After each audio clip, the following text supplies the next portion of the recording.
Ora, muito boa noite, mais uma vez a responder aqui da Expo Lourinhã 2019. Estamos aqui no pavilhão do Hockey Clube da Lourinhã e hoje, por ser quinta-feira, vamos ter o Carlos Rosa Convida com um pequeno atraso devido a problemas de internet que tivemos neste início de emissão. Esperemos que não haja mais qualquer tipo de problema. Vamos assistir então ao Carlos Rosa Convida.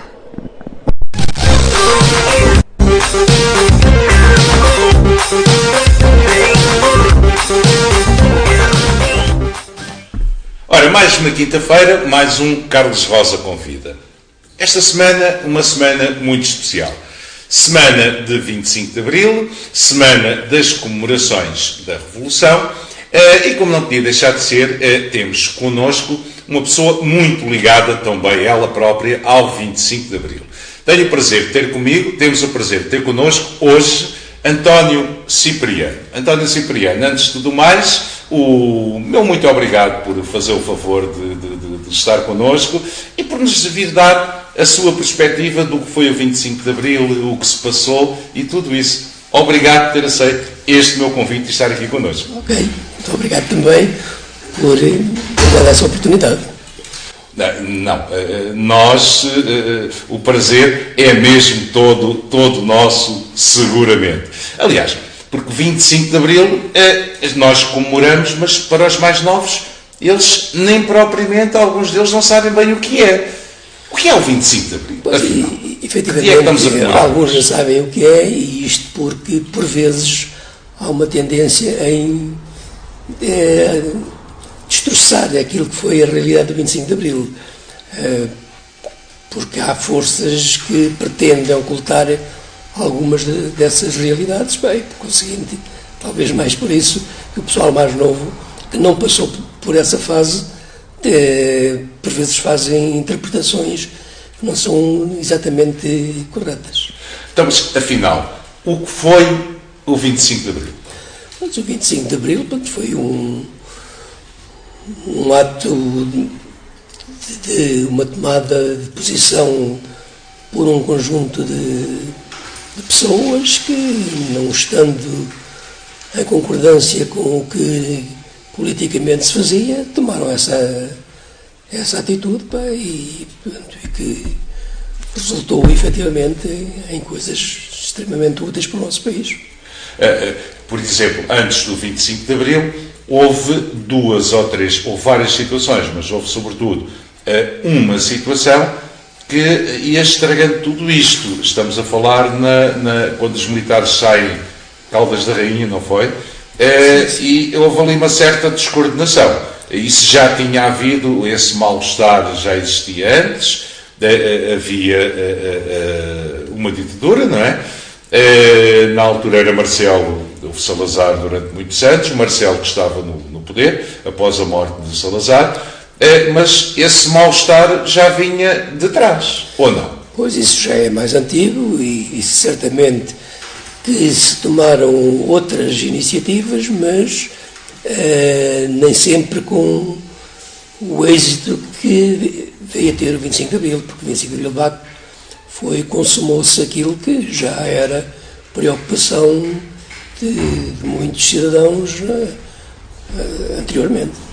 E já existiam organizações contrárias ao regime antes do 25 de Abril, por isso é que ele se deu também, não é verdade? E por isso é que ele foi entregue, teoricamente, ao povo, não é?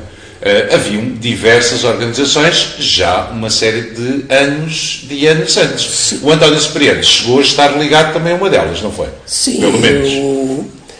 Eu propriamente só me liguei oficialmente, posteriormente ao 25 de Abril, porque eu, antes disso, fui militar e nessa condição militar tinha algumas limitações, ou tinha mais limitações que qualquer outro cidadão. No entanto, já nessa altura tinha a consciência, mesmo quando militar, tinha a consciência da existência de movimentos, inclusivamente havia pessoas que me falavam em várias coisas, com as quais eu estava plenamente de acordo, mas de facto estava um pouco limitado em termos de ações, exatamente dada a condição de militar, porque os militares, embora tivessem um papel preponderante na concretização de 25 de Abril, mas tinham algumas dificuldades em organização. Onde é que o António estava? Era militar em que ramo? Eu estava na Marinha, na Marinha, em Vila Franca, era nesse local que me encontrava quando se concretizou o 25 de Abril. Tinha alguma posição de relevo na Marinha ou nem por isso? Não, eu era nessa altura ainda era sargento, mas não, efetivamente, em termos pessoais, não tinha assim nada relevante.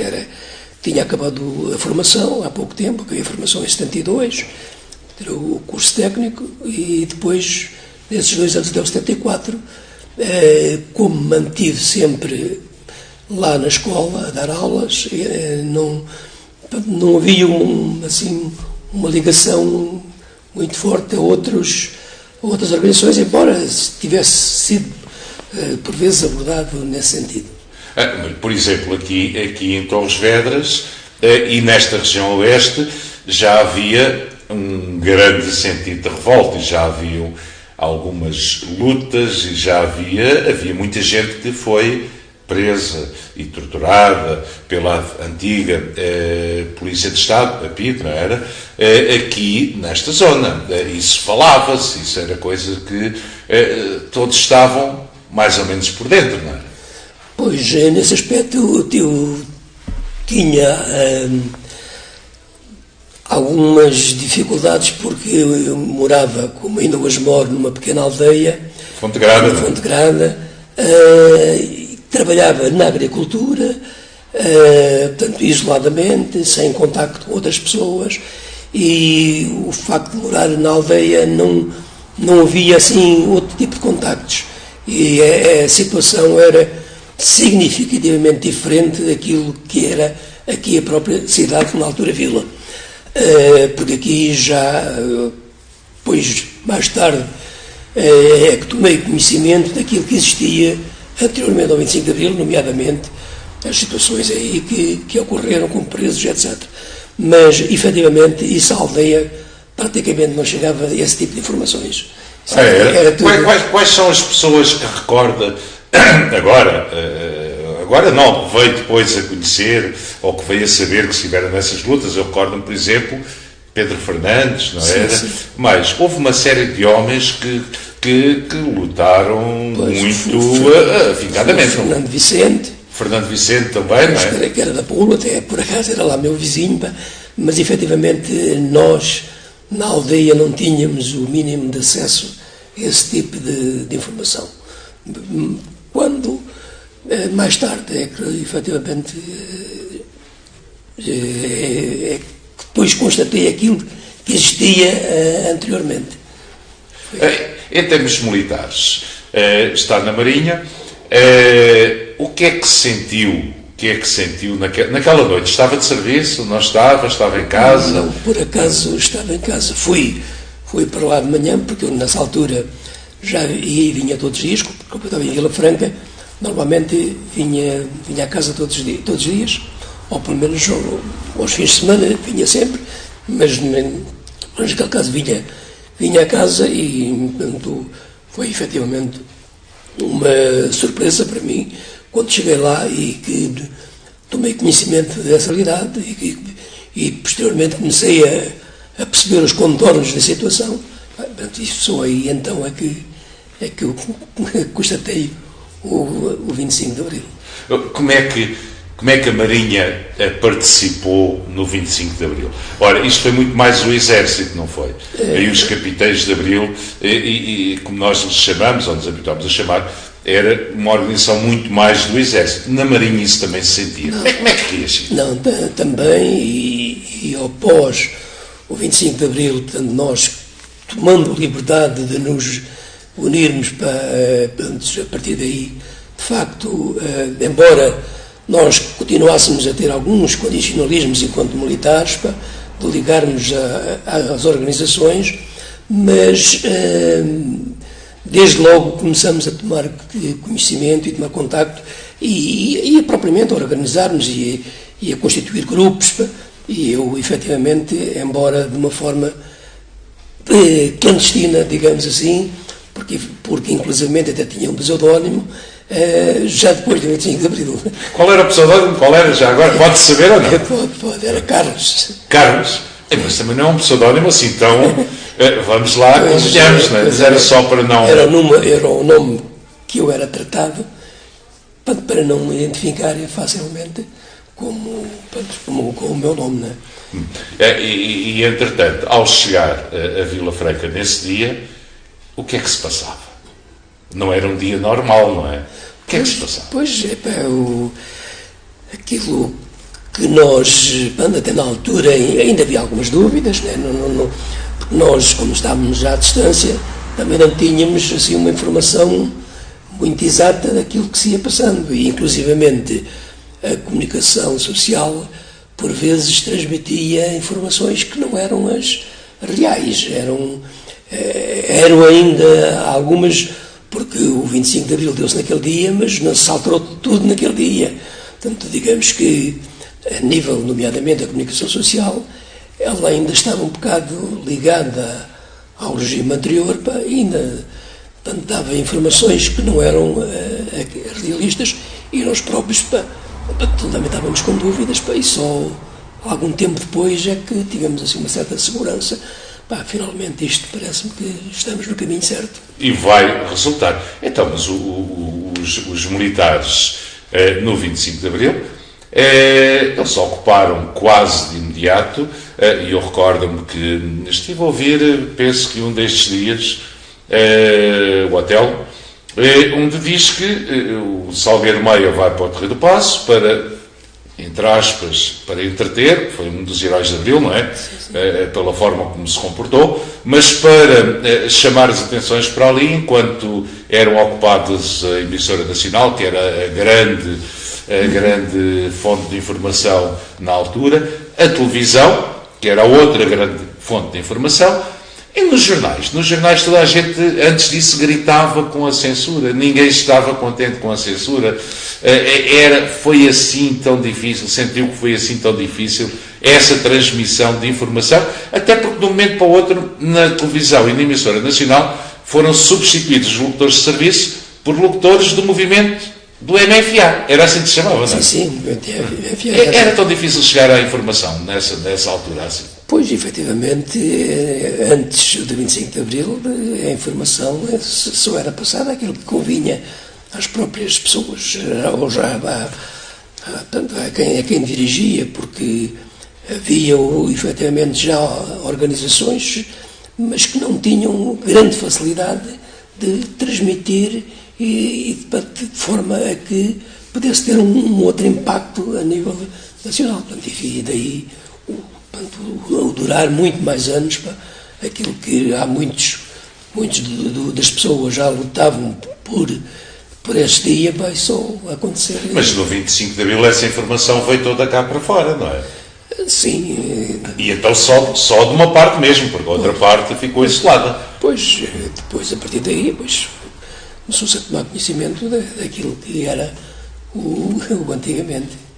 Vila Franca, a Marinha, tomou parte no 25 de Abril? Não.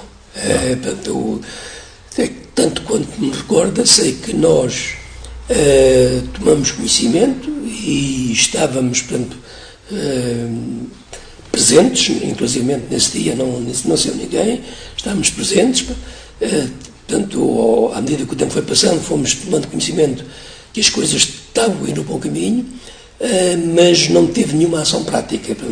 Limitou-se a estar ali preparada, se fosse o caso disso, para tomar alguma atitude, mas efetivamente não. Houve casos de algumas unidades da Marinha também, nomeadamente navios, agora não me recordo qual foi uma corveta, que que por acaso aqui o nosso vizinho, José Afonso, estava lá dentro, estava lá nela, e foi também teve uma atitude que foi muito importante para a concretização do 25 de Abril, mas a nível de Vila Franca não houve propriamente nenhuma ação concreta, foi apenas mais de expectativa. De aguardar e estar solidário com o que estava a acontecer.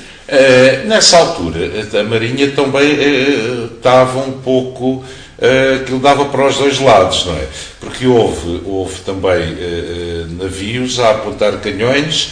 Agora, já não sei, e vou-lhe pedir a sua ajuda, se para os ministérios, se para os insurretos, era assim que se chamava na altura, os capitães de Abril, não é? Pois. Salgueiro Maia, no caso, que era o que estava a comandar ali na Baixa, no Terreiro do Paço, as operações. Pois isso, na altura, como infelizmente ainda hoje, há muita gente que tem perspectivas completamente diferentes e nessa altura, essas pessoas, embora a situação das pessoas era extremamente crítica, mas para muita gente ainda achavam que aquilo que era o ideal e então não tiveram uma ação de solidariedade com o 25 de Abril, isto a nível inclusive de militares, não tiveram, e só de facto com a força que entretanto se alterou, é que tiveram que se render. Como é que o António foi assistindo dentro do quartel, não é? É assim que se chamava na Marinha também? Sim, lá era uma escola. Uma escola. Dentro da escola, como é que foi assistindo ao evoluir da situação? Primeiro o Terreiro do Paço, depois Gomes Freire, não era a PIDE, não era Gomes Freire, mas era ali ao pé do Chiado, naquela... depois, e todo este tomar destas coisas, o aparecer as pessoas na televisão, o Marcelo a ficar isolado num dos locais onde ele ficou, também depois vai-me explicar onde é que foi. Como é que foi o assistir no dia 25, dentro da tal escola em Vila Franca, da Marinha, como é que foi o assistir a isto? Pois, nesse aspecto, eu penso que nós, os militares, foram um bocado prejudicados, nomeadamente os de lá de Vila Franca, prejudicados porque a informação lá, nós não tínhamos assim muito acesso à informação, enquanto que as pessoas... Não havia televisão nem rádio?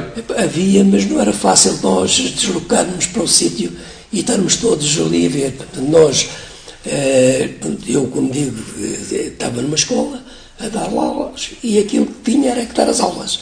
Portanto, e passávamos o dia praticamente, tínhamos conhecimento da existência disso, mas nós não sabíamos, inclusivamente não... Então, mas não tinham noção do que estava... Noção tinham, com certeza. Pois, mas não percebiam, não tinham curiosidade em saber o evoluir da situação. Se havia tiros, se não havia, se havia tomadas, se não havia, pois, se havia contra-tomadas, contra-golpes. Nós, em termos aquilo que nos disseram era para nós estarmos, portanto, estávamos no local, aguardávamos e tínhamos que manter ali até que houvesse qualquer ordem. Portanto, e perante isso, portanto, eu na altura já era sargento, mas não mandava nada. E naquele caso, porque às vezes há sargentos que ainda têm determinadas responsabilidades de grupos, etc.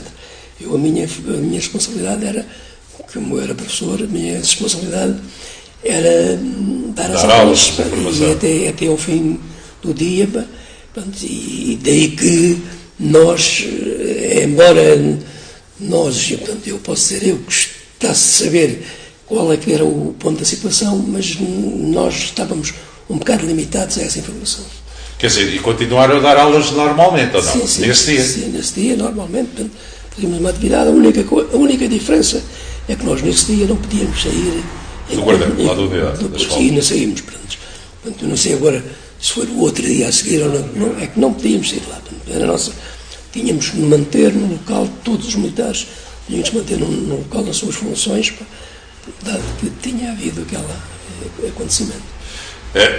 Mas não sentiu nervoso nos alunos? Os alunos não estavam nervosos para saber o que é que estava a passar? Os professores podiam não estar tanto, mas os alunos não estavam. Não tenho essa percepção, penso que... Porque também grande parte deles não tinham consciência destas realidades, porque e isso talvez não os levasse assim a ter esse tipo de curiosidade. Não sei, isso aí francamente também já passaram alguns anos, mas já não me recordo exatamente eu no concreto qual é que era.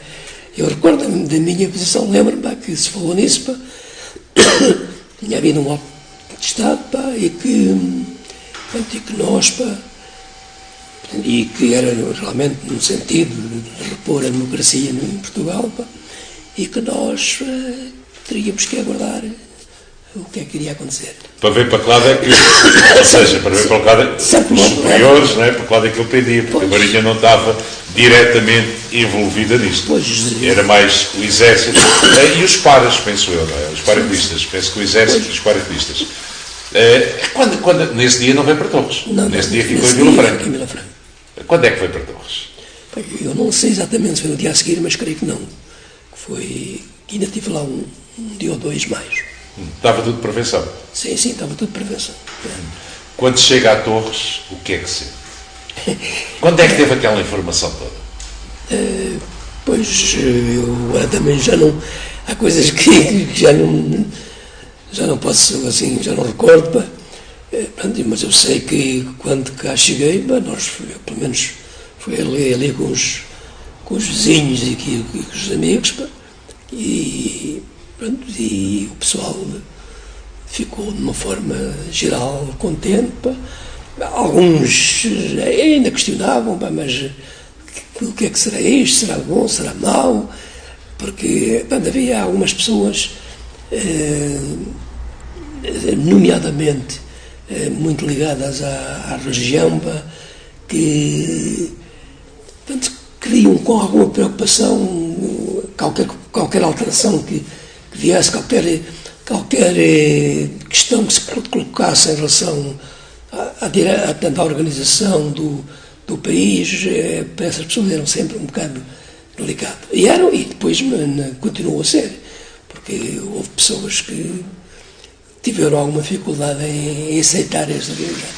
Isto, enfim, para as pessoas que não tinham consciência das coisas, eu acho que é a única justificação. Porque a partir do momento em que as pessoas começaram a tomar consciência do que era a realidade nacional,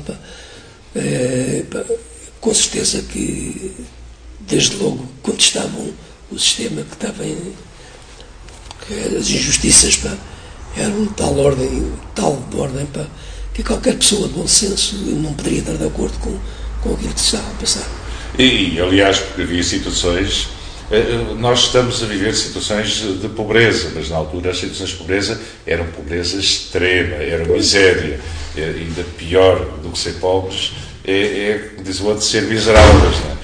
E não havia absolutamente, havia gente sem ter mesmo nada. Não é? Exatamente, mas essa gente, principalmente, eu creio que aí a religião tinha um bocado de influência para essas pessoas,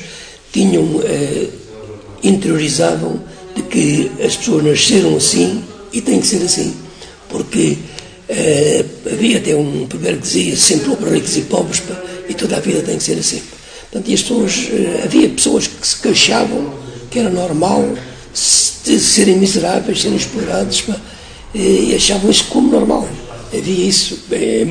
Claro que na minha família, infelizmente, não era assim, porque o meu pai já era um grande crítico em relação, não tinha ligação política nenhuma, mas era já um grande crítico. Ele muitas vezes criticava as injustiças, e, curiosamente, o meu pai até era, a nível da aldeia, das pessoas com uma situação mais estabilizada, porque era proprietário, tinha já muitos terrenos, tinha depois trabalhadores por conta dele, já era das pessoas assim, digamos, dos burgueses, mas era um tipo altamente contestatário ao sistema da altura.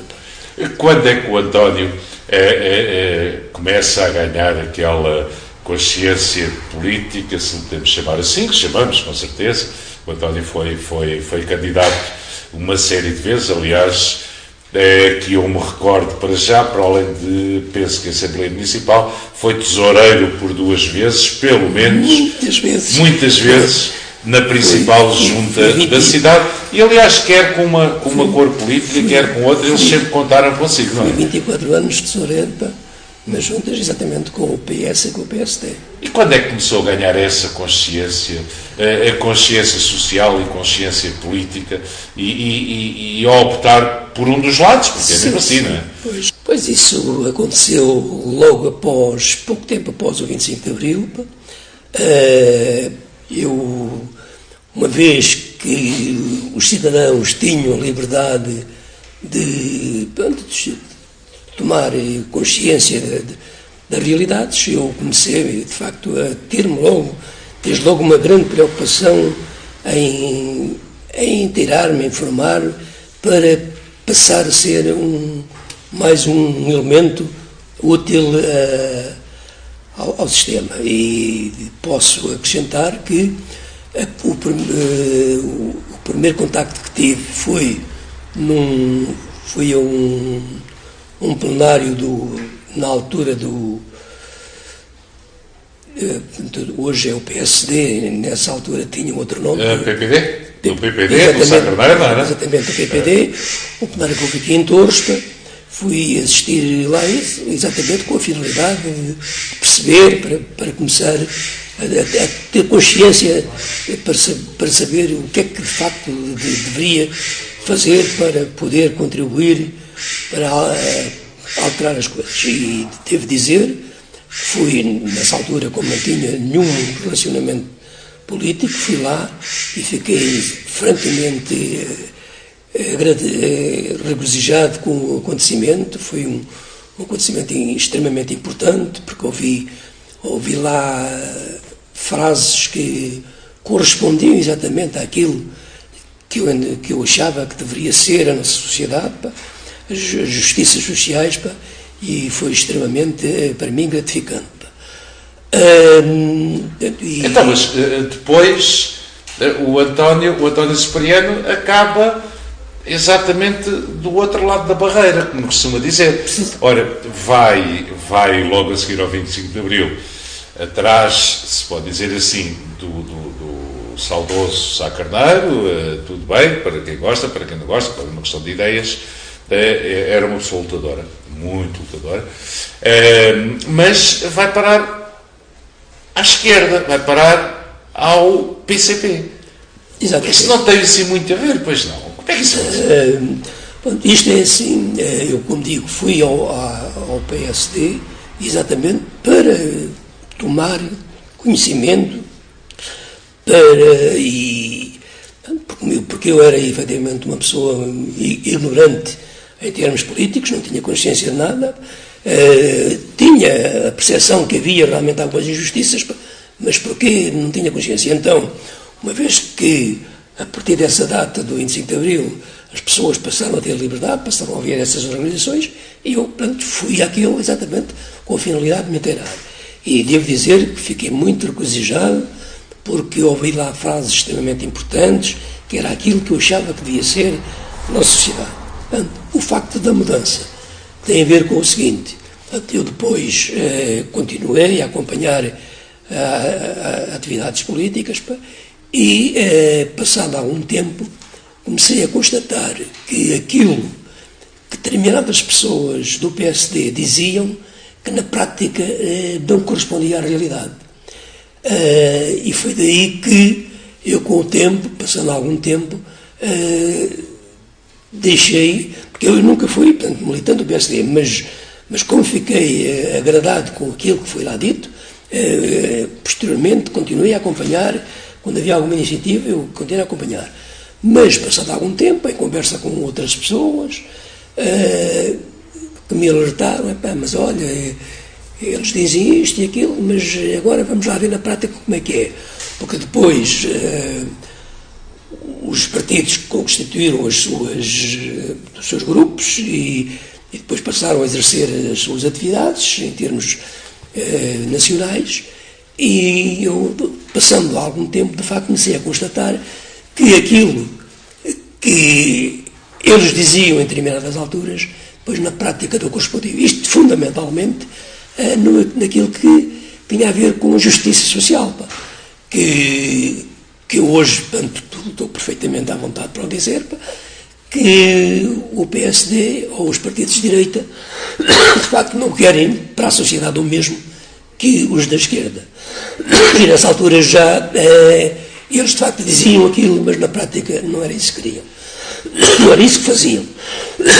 E eu, passando algum tempo em contacto com outras, comecei realmente a constatar isso e comecei a manter alguma ligação com as pessoas do PCP. Portanto, e onde é que vem encontrar essas pessoas do PCP? O PCP na altura era um grupo muito fechado. Sim, era uma organização muito fechada, onde não entrava qualquer um, como eu costumo dizer.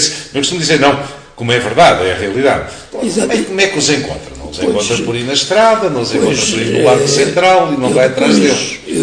O principal pessoa que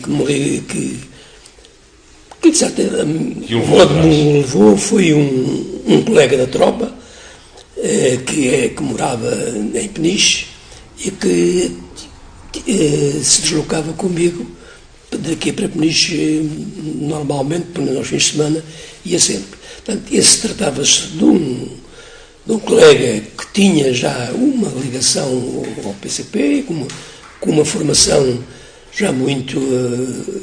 ele, embora fosse mais novo que eu, mas tinha uma maior formação, e foi ele que, através das discussões, foi ele dando para algumas realidades. E eu depois, a partir daí, comecei a manter uma ligação em forma, embora clandestina, porque enquanto militar eu nunca pude estar... Aí estamos a falar em que ano? 75, 76? Depois, isto foi muito rápido. Depois, um ano ou dois depois. Portanto, eu, a partir de determinada altura, passei efetivamente a ser um militante clandestino do PCP, e claro que eu, a partir daí, e isto já se passaram quase 40 anos ou 40 e tal anos, e estou plenamente convicto que a escolha que fiz na altura que ainda continua certa. Foi a escolha certa. Foi então, nessa altura, foi aí que se deu a viragem. A partir daí, qual é a principal diferença, se é que pode explicar, entre esse tal PPD, que foi a meia dúzia de reuniões e que ainda seguiu durante algum tempo, e o PCP? Há assim uma diferença tão grande? Sim, qual é? Isto é uma provocação, já percebeu? Não, pois naturalmente que há isto. Para mim, a minha grande preocupação foi sempre as injustiças sociais. Ou seja, uns muito ricos e outros na miséria. Eu, como digo, felizmente, nunca pertenci também a esse grupo, como já referi há pouco. Meu pai era um das pessoas ainda relativamente com alguns recursos. Eu depois ingressei na tropa e também tive a felicidade de lá fazer uma carreira boa e fui promovido a sargento muito cedo e pronto, e logo com um ordenado extremamente aceitável comparado com a maioria das pessoas. Hoje, felizmente, sou reformado com a reforma dessa altura e com uma atividade profissional que depois também exerci cá fora, ligada à eletrónica e eletricidade, e portanto, felizmente... Com os seus filhos? Com os meus filhos, agora mais posteriormente com os meus filhos, e portanto, digamos que ainda sou das pessoas privilegiadas, mas continuo a ser um grande revoltado contra aquelas injustiças que hoje há, com aquelas pessoas. Eu lamento também que muitas delas não tenham consciência e que ainda pouco façam nada para contribuir para saírem dessa situação, mas isso não é, para mim, não é razão para que eu não continue a lutar para realmente que o nosso país seja mais justo, para haver tanta gente milionária e tanta gente miserável. E daí a razão de estar no PCP, e estou plenamente convencido que a nível do meu país, que é o partido que mais contribui para combater essas desigualdades. É ao mudar para o PCP que se Eu não sei como é de explicar, mas que se chega mais às associações, às comissões de melhoramentos, é assim que elas se chamam na Fontegrada, não é? E que se liga, na altura, ao centro cultural e a estas coisas todas mais sociais, mais das pessoas, mais dos grupos. É nessa altura que isso acontece. Exatamente. Portanto, eu, a nível associativo, tenho na minha associação já 45 anos de gerência. Ultimamente tenho 18 anos, mas já tive ao longo do percurso de 45 anos. Na Associação de Reformados, da qual sou presentemente o presidente, também já tenho 3 mandatos como presidente e vários como tesoureiro e outras funções, porque considero que realmente o movimento associativo é uma coisa extremamente importante e é uma forma de ligar as pessoas às realidades e procurar realmente o combate a essas injustiças que ainda hoje continuam e que eu, como digo, sou daqueles que não estou minimamente a lutar por mim, porque sou daqueles, se eu não fizesse nada estava bem na vida à mesma, mas para mim é uma preocupação continuar a ver essas injustiças e, portanto, como disse há pouco, ainda hoje andei aqui a colar cartazes para alertar os cidadãos para as realidades que são as injustiças que o nosso país ainda hoje atravessa e que, pronto, eu sempre que possa continuarei a lutar para que elas se vão melhorando, alterando, e de facto tem-se feito, sem dúvida. Através do PCP tem-se conseguido muitas mudanças e o nosso país está bem melhor do que se o PCP não tivesse a influência que tem. E então, se tiver... quer dizer que foi sobretudo o 25 de Abril que veio e estamos a comemorar o 25 de Abril, nesta altura, foi o 25 de Abril que veio permitir tudo isso. Certamente, se não fosse o 25 de Abril, eu, dadas as minhas características, seria mais um daqueles que iria parar a Peniche ou outra das prisões, porque sou seguramente uma pessoa contrária ao sistema e hoje ainda há coisas, como disse, que não concordo, mas o sistema já permite que as pessoas manifestem a sua discordância, porque antigamente as pessoas não concordavam, mas não tinham hipótese de manifestar. Hoje já tem. E depois continuamos a ser um país em que há as eleições livres, em que os cidadãos votam em quem acham que deve votar. A meu entender, não tem sido a melhor solução, porque, em meu entender, quanto maior for a força do PCP, melhor são os resultados para o nosso país, e nós avaliamos pelo atual governo, onde o PCP tem uma certa influência e os resultados são significativamente diferentes daqueles em que era o PSD e o CDS, em que eles sozinhos governavam, e de facto houve um grande avanço, mas esse avanço há de continuar quando de facto o PCP tiver mais força. Então, mas o PCP, o PCP teve muita força em determinada altura. Eu recordo-me que, por exemplo, a primeira comissão administrativa, o primeiro, não Presidente da Câmara, mas pronto, Presidente da Câmara não eleito no campo do Torriense, penso eu, por braço no ar. Foi assim, não foi? Foi o Francisco Manuel Fernandes, um homem do PCP, não era da organização do PCP, foi o primeiro, após 25 de Abril, o primeiro Presidente da Câmara, em Torres Vedras, Presidente da Comissão Administrativa, que era a mesma coisa. Pronto, é só uma questão de nomes, não é? Até haver eleições, não é? O PCP teve muita força nessa altura. Sim. Pois o PCP nessa altura teve, de facto, muita força, porque nessa altura era o único que fazia alguma coisa. Como a partir daí houve outras organizações que se constituíram e passaram a ter as suas influências, e depois os meios que utilizam são aqueles que eles entendem, e a realidade é que, de facto, a partir de pouco tempo depois, o PCP deixou de ter tanta influência comparado com os outros.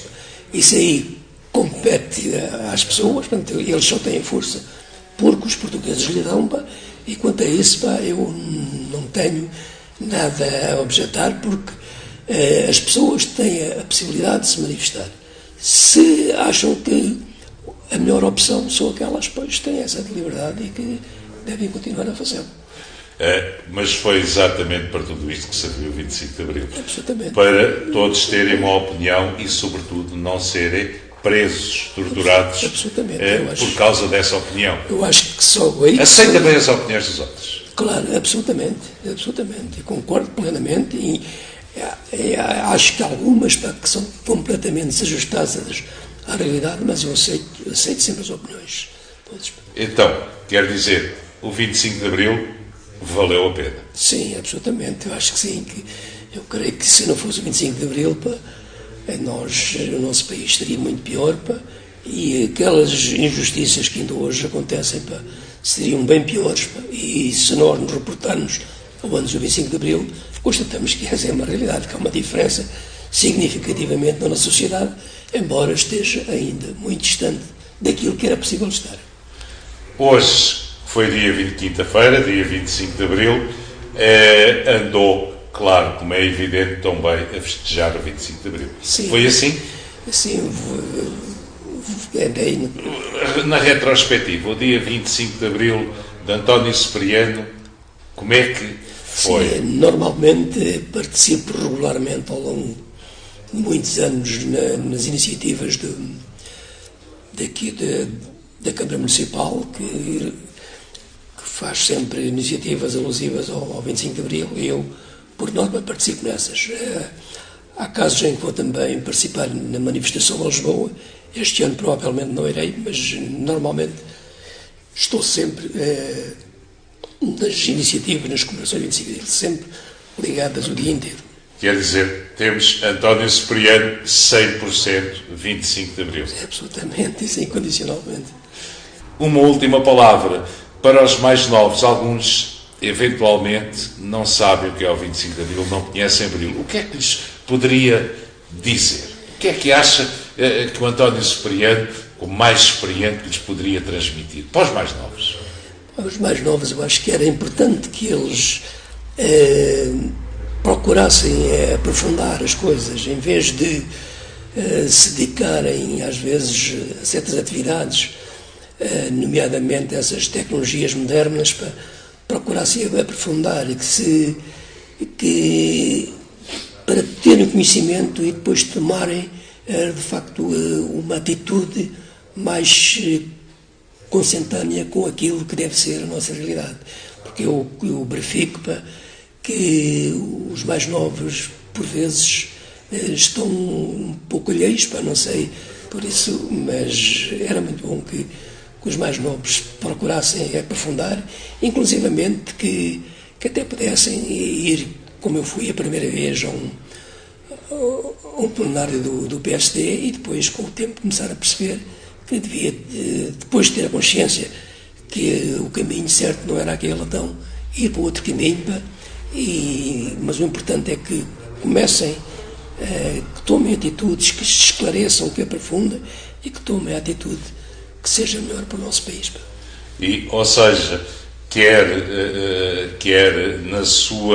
na organização e na linha política que mais gosta, ou noutra linha, sobretudo, que estejam os jovens mais ativos na sociedade. Exatamente, isso é que eu acho que é importante, e eu constato que hoje, isso, em muitos casos, os jovens estão um bocado alheios aos problemas do nosso país, das nossas realidades, e depois tomam atitudes menos acertadas.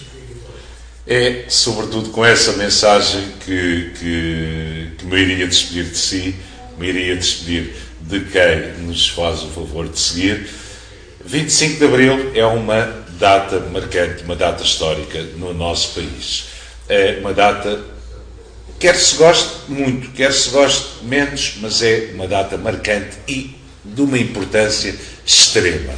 É o Dia da Liberdade, como nos habituámos a chamar e como na realidade aconteceu. Por hoje vamos ficar por aqui, nas últimas do 25 de Abril e das comemorações do tal Dia da Liberdade. Para a próxima semana, eu prometo, vamos estar por aqui de novo e vamos ter outro convidado muito especial. Obrigado por ter estado connosco. Até quinta-feira.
Constantinos, um bacalhau cheio de história e tradição. Desfrute da qualidade e do sabor de um bacalhau de respeito e de excelência. Constantinos, sabor e tradição.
Colchões Bom Repouso. Há mais de 50 anos a cuidar do seu sono e descanso.